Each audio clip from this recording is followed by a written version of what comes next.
My name is Marcus Chen, and up until 3 months ago I thought I had the perfect life. A beautiful wife, a successful career as a software architect, a house in the suburbs with a white picket fence, the whole American dream package. My wife Emily and I had been married for 7 years, together for 10. We'd met in college, bonded over our shared love of obscure indie films and late-night philosophical debates, and built what I genuinely believed was an unshakable partnership. But lately, things had been different. It started subtly. Emily began taking longer showers, sometimes 45 minutes when she used to take 15. She'd started going to the gym religiously 5 days a week when she'd previously gone maybe twice a month. Her phone became an extension of her hand, and she'd angle the screen away from me whenever a notification came through. I tried to rationalize it. She was taking better care of herself. That's good, right? She was being more health conscious. The phone thing was probably just work stress. Emily worked as a senior marketing consultant for a tech startup, and the hours could be brutal. But then came the perfume. Emily had worn the same perfume since we'd met, Chanel No. 5, classic and elegant. Suddenly, she was experimenting with new scents. Sultry, provocative fragrances that seemed designed to attract attention. When I commented on it, she'd gotten defensive, saying she was trying new things and not staying stagnant. The late nights increased. 3, sometimes 4 times a week, she'd text me that she was working late, grabbing drinks with clients or attending networking events. She'd come home after 11, smelling of wine and cigarettes, despite having quit smoking 3 years ago. I wanted to trust her. I desperately wanted to believe there was a logical explanation. But my gut, that primal instinct that evolution gave us to detect danger, was screaming that something was wrong. My younger brother Jake had been around more frequently too. Jake was 32, 3 years younger than me, and everything I wasn't. Where I was analytical and introverted, Jake was charismatic and outgoing.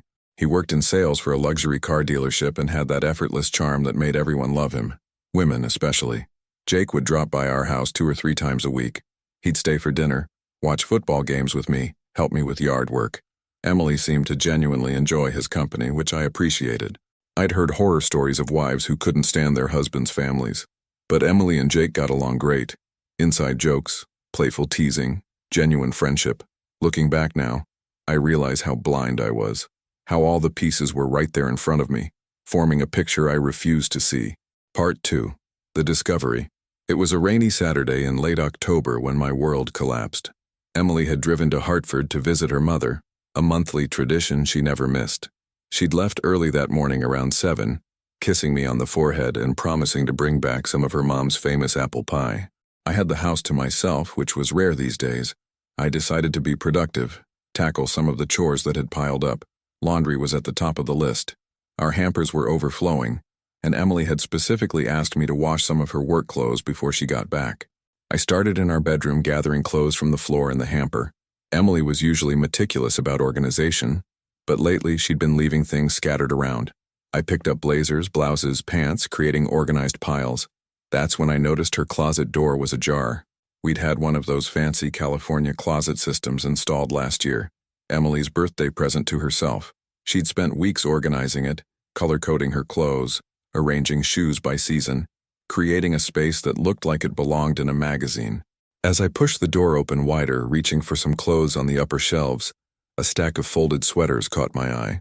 They were slightly askew, like someone had recently disturbed them and not quite put them back properly. Behind them, I could see a flash of color that didn't match Emily's usual wardrobe palette. She favored neutrals, blacks, grays, and navy blues. Curious, I pulled down the stack of sweaters, and there they were. Men's boxer shorts, bright blue with white horizontal stripes. Definitely not mine. My heart didn't just skip a beat. It felt like it stopped completely. Time seemed to freeze as I stood there holding these foreign boxers, trying to make my brain process what I was seeing. Maybe they were mine. Maybe I'd forgotten I owned blue-striped boxers, but I knew my own underwear. I was a creature of habit. Solid-colored boxers from the same brand I'd been buying for years. Black, gray, navy, never patterns, never bright colors. I checked the size. Large. I wore medium. My hands started trembling as I examined them more closely. They were clean, freshly laundered even, folded neatly. This wasn't a laundry accident. This was deliberate concealment. Then I saw it. The tag inside the waistband had been marked with black Sharpie. The way our mother used to mark our clothes when Jake and I were kids to tell them apart in shared laundry. J.C. Jake Chen. The boxers slipped from my fingers and fell to the floor. I stood there staring at them like they were a coiled snake, my mind racing through 1,000 thoughts per second. This couldn't be what it looked like. There had to be an explanation. Maybe Jake had stayed over one night and needed to borrow clothes. But why would his boxers be hidden in Emily's closet? Why would she have them at all? My phone was in my hand before I consciously decided to pick it up. I pulled up Jake's number, my thumb hovering over the call button. What would I even say? "Hey bro, why are your underwear hidden in my wife's closet?" Instead, I took a photo of the boxers with the JC marking clearly visible. Evidence. I was thinking like it was a crime scene. Because it was. This was the crime scene of my marriage's murder. Part 3. The confrontation that wasn't. I spent the next 4 hours in a daze. I searched the rest of the closet with methodical precision, looking for more evidence. I found a shoebox tucked behind her winter boots. Inside were receipts, restaurants I'd never been to, hotels, a jewelry store receipt for a men's watch that cost $1,200, a watch I'd never seen Jake wear. The dates on the receipts went back 5 months. 5 fucking months. I checked Emily's laptop next, the one she kept in her home office. I knew her password. We'd never hidden things from each other. Or so I'd thought. Her browser history had been cleared, but I knew enough about computers to recover deleted files. What I found made me want to vomit. Emails. Dozens of them. The email account wasn't her work one or the personal one I knew about. It was a Gmail account I'd never heard of. EmilySecret2024@gmail.com. The emails were between her and Jay. No full name, but the content made it crystal clear who Jay was. Can't stop thinking about last night. The way you touched me. M has no idea. He's so oblivious. Hotel was perfect. Room 312 is becoming our spot. Same time next week? I know we said we'd stop, but I can't. What we have is too intense. I've never felt this way, not even with M when we first met. I read email after email, each one a knife to my chest. The most recent was from 3 days ago. This weekend, while M thinks I'm at my mom's, I told her I'm staying with you for a guy's weekend. We'll finally have a whole night together. I'm counting the hours.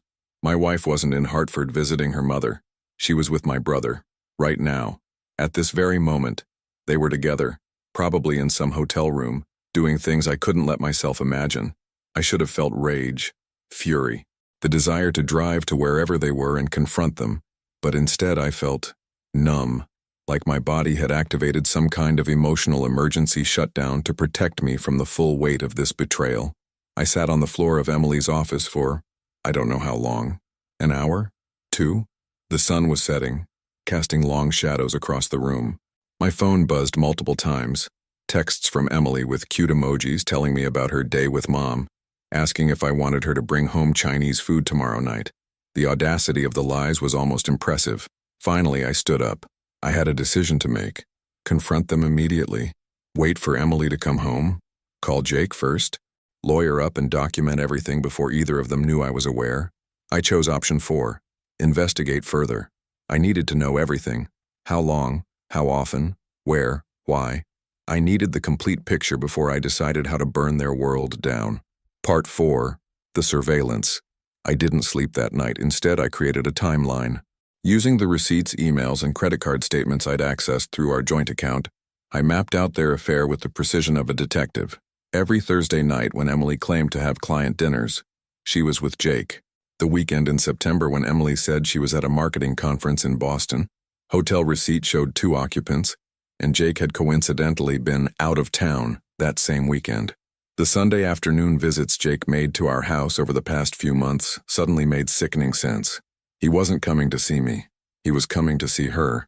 Those times I'd walked into the kitchen and found them laughing together, standing just a bit too close. I thought it was nice that they were friendly.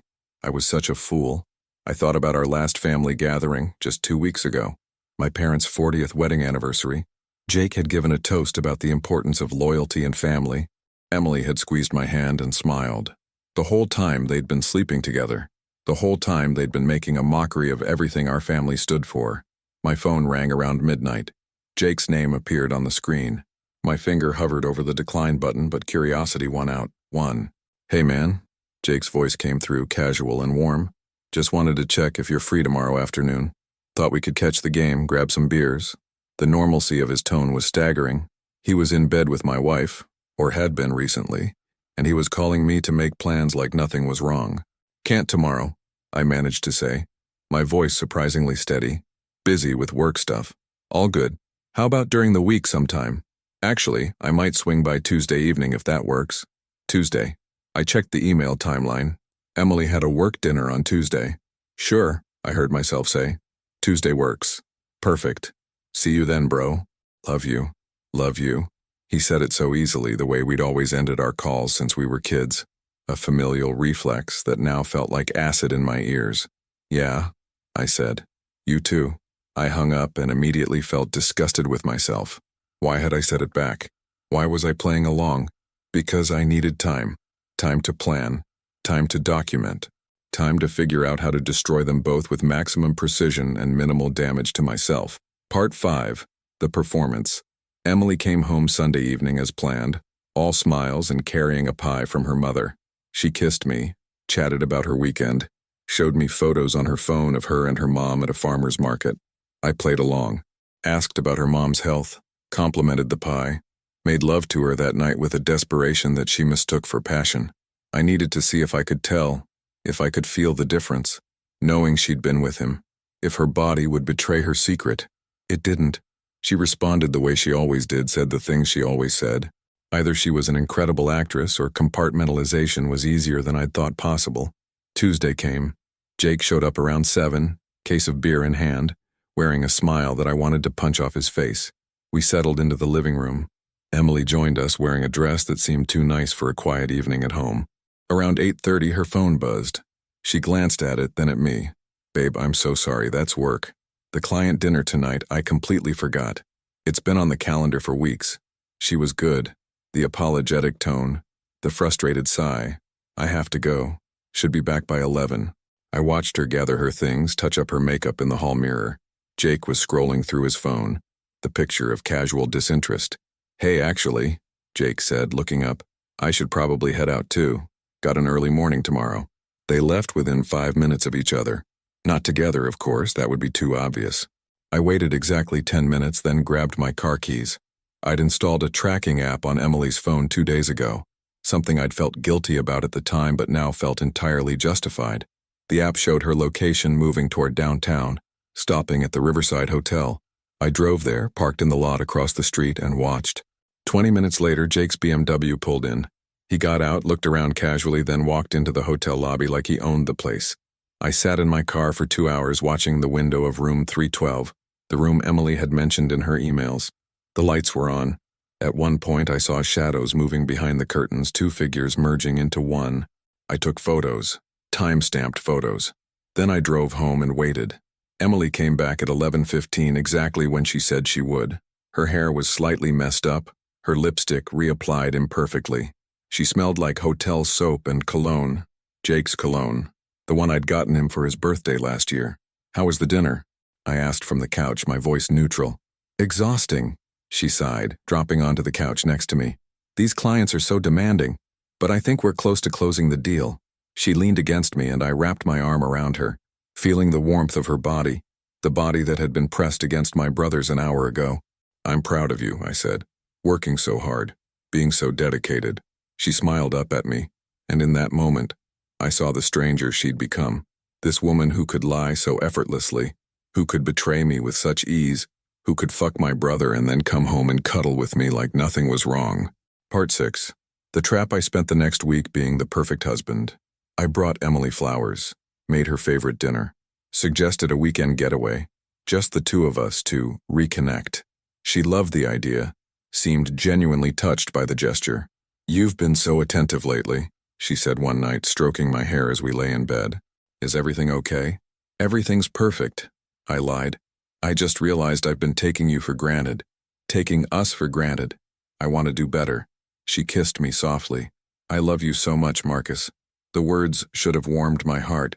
Instead, they felt like mockery. I'd hired a divorce lawyer by this point, the best in the state, a woman named Patricia Chen, no relation, who specialized in high-net-worth divorces and had a reputation for being absolutely ruthless. I'd given her all my evidence, the photos, the emails, the receipts, the tracking data. This is airtight. Patricia had said, reviewing everything with a satisfied expression.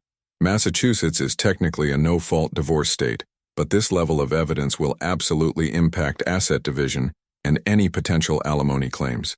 She won't get a penny. In fact, with the length of the affair and the familial betrayal aspect, you could potentially pursue alienation of affection claims against your brother. I want to destroy them both, I'd said flatly. Financially, socially, emotionally. I want them to lose everything. Patricia had smiled. Then we'll make it happen. But I needed one more thing. I needed them to incriminate themselves in a way that couldn't be denied or rationalized. I needed a confession. That's when I planned the dinner party. I invited Jake, my parents, Emily's parents, and a few close friends. A casual Saturday night gathering, I told everyone. No special occasion, just family and friends enjoying each other's company. Emily was thrilled. This is such a great idea. We haven't done something like this in months. Everyone accepted. Why wouldn't they? They had no idea what was coming. Part 7. The Dinner Party from Hell. The Saturday of the dinner party was sunny and mild, perfect fall weather. Emily spent the day cooking and decorating, excited about hosting. She made her famous lasagna, Jake's favorite dish. I wondered if she'd chosen it consciously or if it was subconscious, cooking for her lover while I paid for the ingredients. Guests started arriving around 6. My parents came first, then Emily's mom and stepdad. Jake showed up with expensive wine and that $1,000,000 smile, hugging Emily just a bit too long when he thought no one was watching. Our friends Sarah and Tom arrived last, apologizing for being late. Everyone settled into the living room with drinks. The atmosphere was warm, convivial. Emily was glowing, playing the perfect hostess. Jake was charming everyone with stories from the car dealership. To any observer, we looked like a happy, functional family. No one knew I'd set up hidden cameras throughout the house. No one knew that everything was being recorded. We ate dinner, laughed at jokes, shared stories. I kept Jake's and Emily's wine glasses full, encouraging them to drink more. They were both getting looser, touchier. At one point under the table, I saw Emily's foot slide over to touch Jake's leg. They thought they were being subtle. After dinner, as Emily and my mother were clearing plates, I suggested we play a game. Remember that game we used to play in college? Truth or Dare, but the adult version? Everyone shares a secret they've never told anyone. Emily's face went slightly pale. That sounds intense for a family dinner, don't you think? Come on, Jake said, already drunk enough to be reckless. Could be fun. We're all adults here. Great, I said enthusiastically. I'll go first. I stood up and something in my posture made everyone quiet. The room suddenly felt tense, though most people probably couldn't say why. My secret, I said slowly, looking directly at Emily, is that I know everything. Emily's face went white. Jake's smile froze. I know about the affair. I know about the hotels, the lies, the 5 months of betrayal. I know that while my wife was supposedly visiting her mother last weekend, she was actually fucking my brother. The room erupted. Emily's mom gasped. My mother let out a small cry. Sarah looked like she might be sick. Marcus, Emily started, standing up, her hands shaking. Sit down. My voice was cold, authoritative. She sat. I walked to the TV and connected my laptop. I have evidence, emails, photos, receipts, time-stamped GPS data, hotel security footage that I obtained through a private investigator. Would you like me to share it with everyone? Should we all see what you two have been doing? Son, my father started, his face crumpled with shock and pain. Not now, Dad. I kept my eyes on Emily and Jake. Tell them. Tell everyone here what you've been doing. Tell my parents how their sons betrayed each other. Tell Emily's mother how her daughter destroyed her marriage. Jake stood up, trying to salvage something. Marcus, man, let's talk about this privately. Privately, I roared, losing my composure for the first time. You want to talk privately? You fucked my wife in our bed in hotels I paid for with our joint credit card, and you want privacy? Emily was crying now, mascara running down her face. I'm sorry. I'm so sorry. It just happened. We didn't mean for... Don't. I held up my hand. Don't say it just happened. It didn't just happen. You made choices, hundreds of choices. Every lie, every secret meeting, every time you came home and kissed me after being with him, those were choices. I turned to Jake, my brother, the person I'd trusted more than anyone except Emily. Why? I asked, and my voice broke. Why her? Why not any of the 1,000 women who would sleep with you? Why did it have to be my wife? Jake's face was red, tears streaming down his cheeks. I don't know. I'm sorry. I'm so fucking sorry. It started innocently. We were just talking one night when you were working late and then, I don't know, I don't have an excuse. You're right, I said. You don't. I looked around the room at the devastated faces of our family and friends. I'm filing for divorce on Monday. Emily, you have until tomorrow to remove your belongings from my house. Jake, you're no longer my brother. Don't call me. Don't come to my house. You're dead to me. Marcus, please. Emily reached for me, but I stepped back. I gave you 7 years of my life. 7 years of loyalty, love, and trust. You gave me lies and betrayal. We're done. Part 8.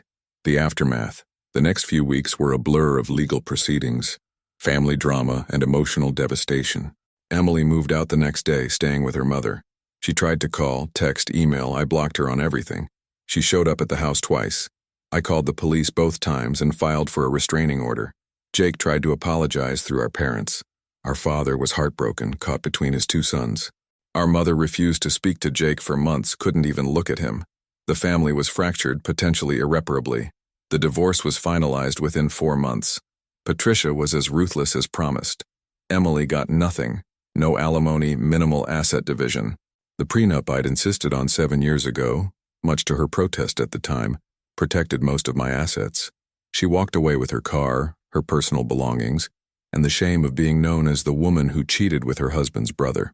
The social fallout was spectacular. The video from the dinner party had mysteriously found its way to social media.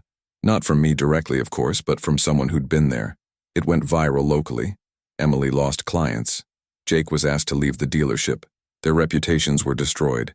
I should have felt vindicated, satisfied, victorious. Instead, I felt empty. 6 months after the divorce, I was sitting in my house, too big for one person, too full of ghosts, when my doorbell rang. I almost didn't answer. When I finally did, I found Jake standing there, looking like he'd aged 10 years. I know you told me never to come here, he said quietly. I know you hate me, but I need you to know something. I don't want to hear. Emily and I aren't together, he interrupted. We haven't spoken since that night. She reached out a few times. I never responded. Whatever we had. It's over. It was always going to be over. Good for you, I said sarcastically. I'm in therapy, he continued, trying to figure out why I sabotaged the most important relationship in my life, why I betrayed the person who'd always been there for me. Find any answers? Some. None of them are good enough to excuse what I did, but I've realized something. I was jealous of you, your stability, your marriage, your life. I wanted what you had so badly that I tried to take it, and I destroyed everything instead. I stared at him, this stranger who used to be my brother. Why are you telling me this? Because I don't expect forgiveness. I don't deserve it, but I wanted you to know that you didn't deserve what we did to you. This wasn't about you being lacking in any way. This was about our weaknesses, our selfishness, our moral failures. Okay, I said. Now I know. Goodbye, Jake. Will there ever be a chance? No, I said firmly. There won't.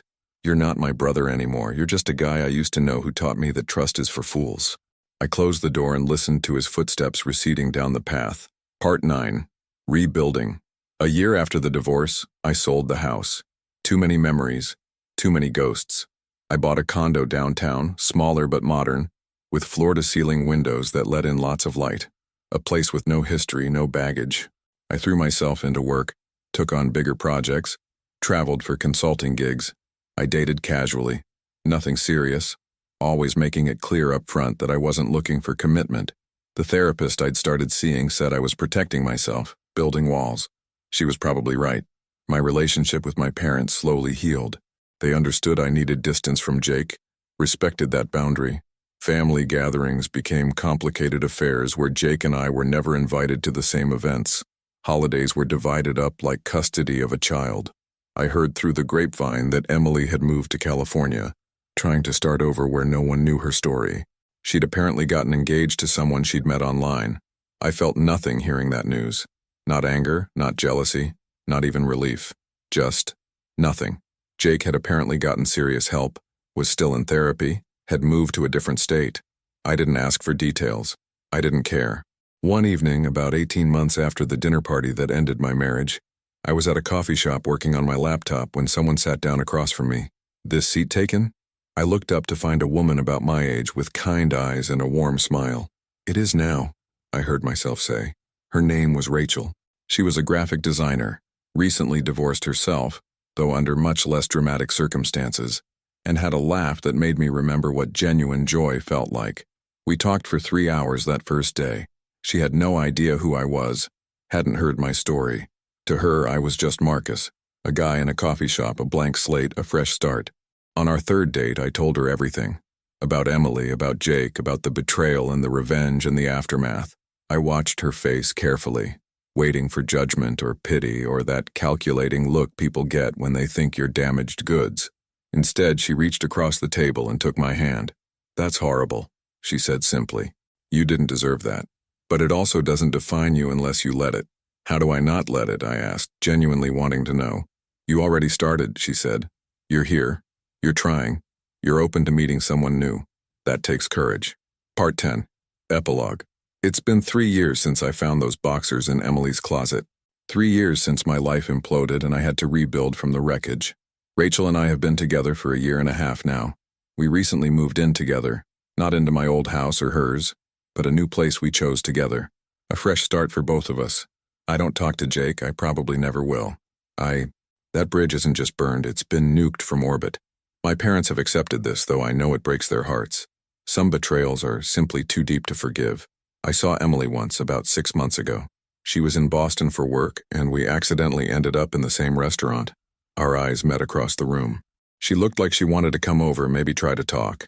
But her companion, the fiancé I assumed, said something that drew her attention away, and the moment passed. I felt something looking at her, but it wasn't love, or even residual anger. It was more like looking at a photograph from someone else's life. Interesting, maybe a bit sad, but ultimately belonging to a different person in a different time. Rachel noticed me staring into space and squeezed my hand. "You okay?" "Yeah," I said, and meant it. "I'm okay. Because here's what I've learned. Betrayal will change you. It will either make you bitter and closed off, or it will teach you that resilience is possible, that you can survive what you thought would destroy you, that the end of one chapter doesn't mean the book is over. I'm not grateful for what Emily and Jake did. I wouldn't wish that pain on anyone. But I am grateful for what came after. The therapy, the growth, the realization that I deserved better, and the courage to actually believe it. My life now is smaller in some ways. My circle of trust is more carefully curated. I'm more cautious, more aware of red flags, less willing to overlook things that feel off. But it's also richer, more authentic, built on a foundation of self-respect rather than naive trust. Sometimes I still think about that moment, standing in Emily's closet, holding Jake's boxers, my entire world cracking apart. I think about who I was before and who I became after.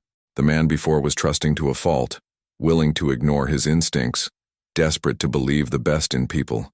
The man after knows that trust must be earned, that actions speak louder than words, and that sometimes the people you love most are capable of hurting you worst, but also that survival is possible, that happiness can be found again, that the scars from betrayal don't have to be the most prominent feature of your story.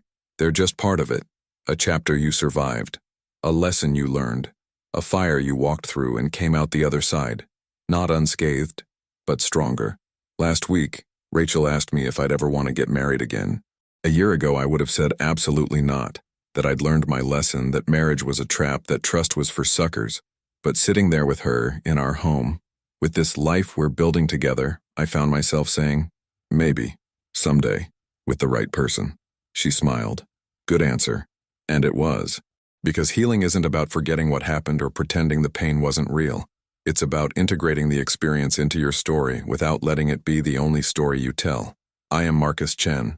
I was betrayed by the two people I trusted most. I survived. I rebuilt. And I'm still here, still trying, still believing that good things are possible. That's not the ending I expected when I found those boxers, but it's the ending I chose. And that makes all the difference.